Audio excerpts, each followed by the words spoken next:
বিসমিল্লাহির রহমানির রহিম। হে সমস্ত জগতবাসী, আজ আমি শামীম আলী চিশতি আপনাদের সামনে যে আলোচনাটি নিয়ে হাজির হলাম, সে আলোচনাটি কি, যে কোন কোন সাধনা কিভাবে করলে আপনার কাছে আজরাইল আটকা পড়ে যাবে। আপনার কাছে আজরাইল কি দেহের শক্তিতে আটকা পড়ে যাবে? না, আপনার কাছে আটকা পড়বে সে আইনে। কারণ আল্লাহ যত বড়, আল্লাহ এর চেয়ে বেশি পাওয়ার দিয়ে রেখেছে আল্লাহর আইনের মধ্যে।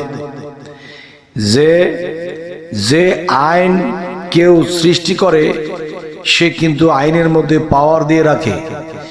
যে আইন সৃষ্টি করবে তাকেও কিন্তু আইনে ছাড়বে না। যে বিদ্যুৎ সৃষ্টি করেছিল তাকেও কিন্তু বিদ্যুৎ ছাড়বে না। ঠিক আইন এমন একটা গতি যে আইন কাউকেই ছাড়বে না। এখন আপনার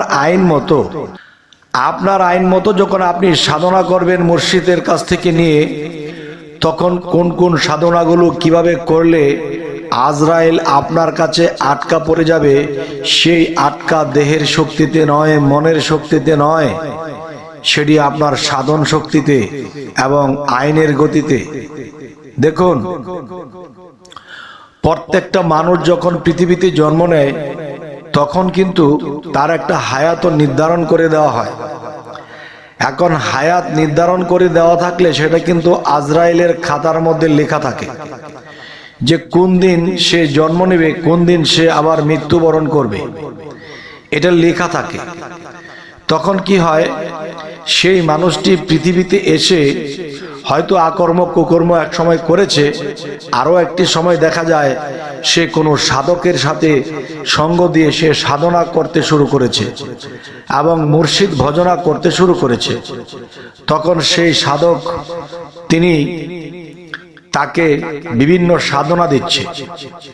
যেমন মানুষের মধ্যে একটি সাধনা আছে কুম্ভক, আরো একটি সাধনা আছে রেচক, আরো একটি সাধনা আছে পূরক। এই রেচক, পূরক, কুম্ভক এই তিনটি হলো দমের সাধনা। এই দমের সাধনা কোন কায়দায় কোন ভাবে করতে পারলে তখন আপনার শ্বাস আছে, প্রশ্বাস আছে, এই শ্বাস প্রশ্বাস আপনার মধ্যে জমা হতে শুরু করবে। কারণ রাত দিন 24 ঘন্টার ভিতরে 21,600 বার আপনার দম আসা যাওয়া যাচ্ছে, এটা সাধকের হিসেব মতো মিলানো হয়েছে।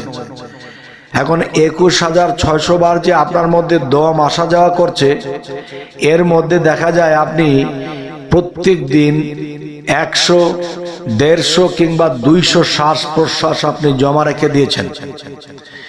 এই শ্বাস প্রশ্বাস যখন আপনি জমা রাখছেন, কিভাবে সেটা জমা রাখছেন?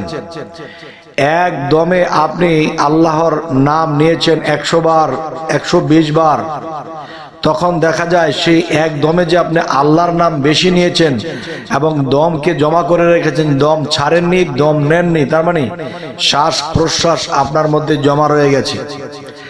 এখন আজরাইলের খাতার মধ্যে লেখা আছে সে এমুক সময় জন্ম নেবে, এমুক সময়, এমুক দিন, এমুক বছর, এমুক সালে তিনি মৃত্যুবরণ করবে।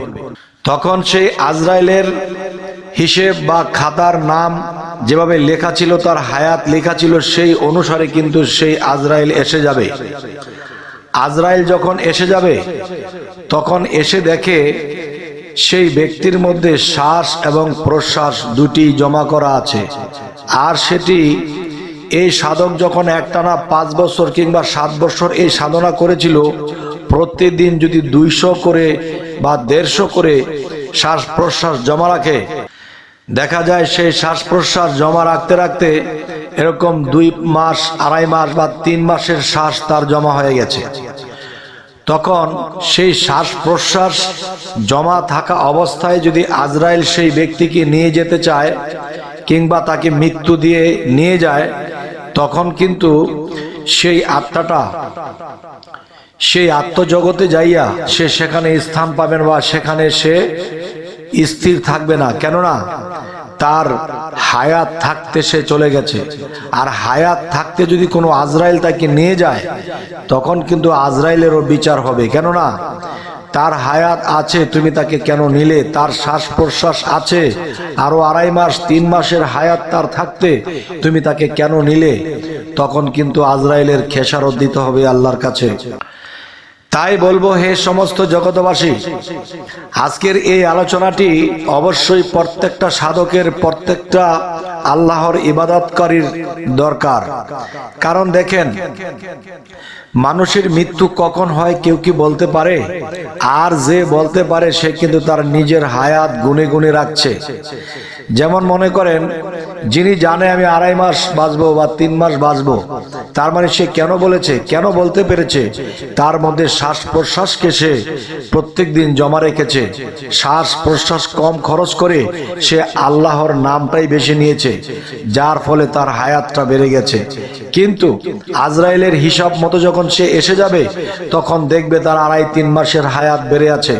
তখন তার খাতাও খণ্ডাইতে পারে না, আবার সে যে আসছে সে যে ফিরতও যেতে পারে না, সে কিন্তু বিভ্রান্তির মধ্যে পড়ে যায়।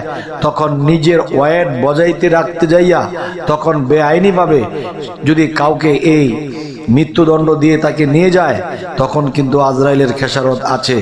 কিন্তু যে সাধক এই সাধনা করেছে, সে আল্লাহর সাথে হার্ট কানেকশন করেছে, সে আল্লাহর ইবাদত করতে করতে, সাধনা করতে করতে এমন একটি পর্যায়ে চলে গেছে, আল্লাহর সাথে তার ভালো সম্পর্ক হয়ে গেছে।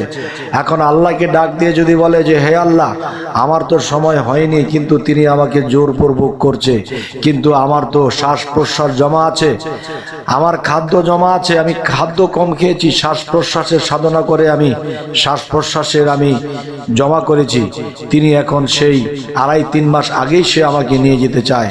তখন কিন্তু আল্লাহর বন্ধুর সাথে বেয়াদবি করতে আল্লাহ কোরআনে বলেছে, দেখো তোমরা কিন্তু আমার বন্ধুর সাথে কোনোদিন বেয়াদবি করো না, আমার সাথে করেছো মাপ পেয়ে যাবে, আমার বন্ধুর সাথে বেয়াদবি করলে কিন্তু আমি ছাড় দেব না। তবে হে সমস্ত জগতবাসী, আজকে আপনাদের সামনে যে আলোচনাটা করতে চাচ্ছি বা করতেছি, যে দেখেন, জগতে যদি সাধনা করতে হয় তো এমনই করতে হবে যে আজরাইলকে আল্লাহ যে শক্তি বা যে ক্ষমতা দিয়েছে, সে আজরাইলও কিন্তু একজন ওলির কাছে, একজন সাধকের কাছে সে আটকা পড়ে যায় যদি সে সাধন দেশে গিয়ে নিয়মিত করতে থাকে। তো আমি এই জন্য বলবো যে দমের সাধনাগুলো কয়েক প্রকারের আছে। একটি দম আটকে বসে থাকা, আরেকটি হলো দম ছেড়ে দিয়ে বসে থাকা, আরেকটি হলো দম ভিতরে নিয়ে সেই দমকে খিচানো। তো এরকম ভাবে সাধনা করতে করতে করতে করতে মানুষটি এমন পর্যায়ে চলে যায়, তখন তার দেহ বডি যা কিছু আছে সমস্ত কিছু দেখা যায় কি এমন হয়ে যায় যে মাটি পড়লে যেরকম ইটা হয়, তেমনি ইটা যেমন আর মাটির সাথে মেশে না। তাই ওলিয়া উলিয়াদের এমন কিছু দেহ আছে যা মাটির সাথেও মেশে না।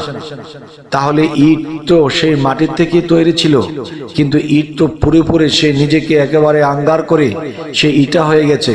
এখন ইটা তো আর মাটিতে মিশে না।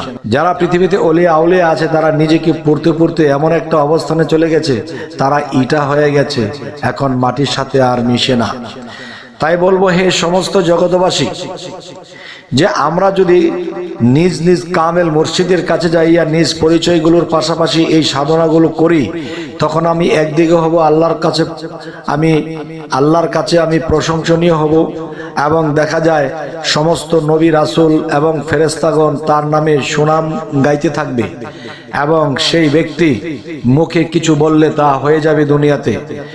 এবং দেখা যায় সে আজরাইলের মতন একজন ব্যক্তিও তাকে সিলিন্ডার করে, তাকে সালাম দেয়, তার সাথে বেয়াদবি করে না।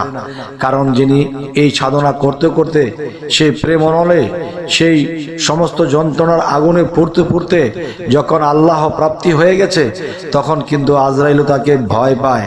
তাই বলবো, হে সমস্ত জগতবাসী, যদি আমাদের এমন কিছু হতে হয়, অবশ্যই অবশ্যই কোরআন অনুসারে একজন কামেল মুর্শিদের কাছে যাইয়া এই সাধনাগুলো নিতে হবে। তবে আমি আরো একটি কথা বলে থাকি, যে এই শামীম আলী চিশতি আপনাদের সামনে যে সাধনার কথাগুলো বলতেছে, এই সাধনাগুলো আমার মুখে শুনে কিন্তু সাধনাগুলো করবেন না।